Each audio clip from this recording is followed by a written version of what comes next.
Guys, welcome back to my channel. আমি পায়েল। আমার ছোট্ট একটি পরিবারে তোমাদের সবাইকে স্বাগত। তোমরা টাইটেল আর থাম্বনেল দেখে বুঝেই গেছো আজকে আমি তোমাদের সঙ্গে কি শেয়ার করতে চলেছি। আজকে শেয়ার করব এঁচোড় চিংড়ি রেসিপি।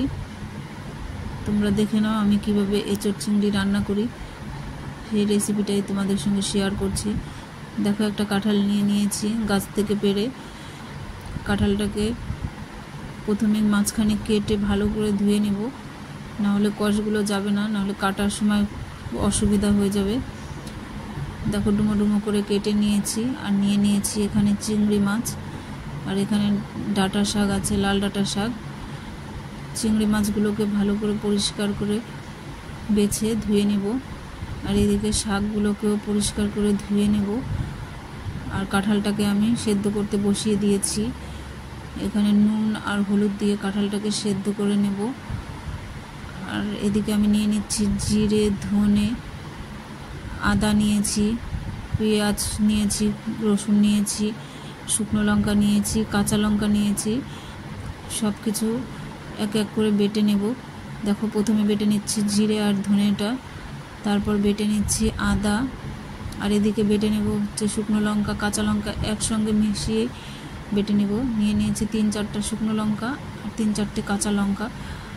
আর যদি ঝাল তোমরা বেশি খাও তাহলে তোমরা ঝাল বেশি দিয়ে দিতে পারো। আমি পরে কয়েকটা গোটা লঙ্কা চিড়ে দিয়ে দিয়েছি।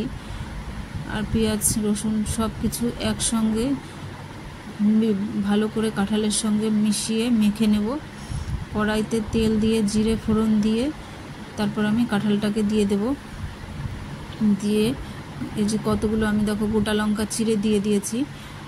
তারপর ভালো করে কষিয়ে নেব। দেখো, সেদ্ধ হয়ে গেছে কাঁঠালটা। আমি গরম জল ব্যবহার করছি, একটু জল আমি গরম করে রেখেছি, ওই জলটাই দিয়ে দেব কাঁঠালের মধ্যে। তারপর ঢেকে রেখে দেব কিছুক্ষণ। দেখো, আস্তে আস্তে জাল দেব। জাল দিয়ে সেদ্ধ হয়ে গেলে দিয়ে দেব চিংড়ি মাছ।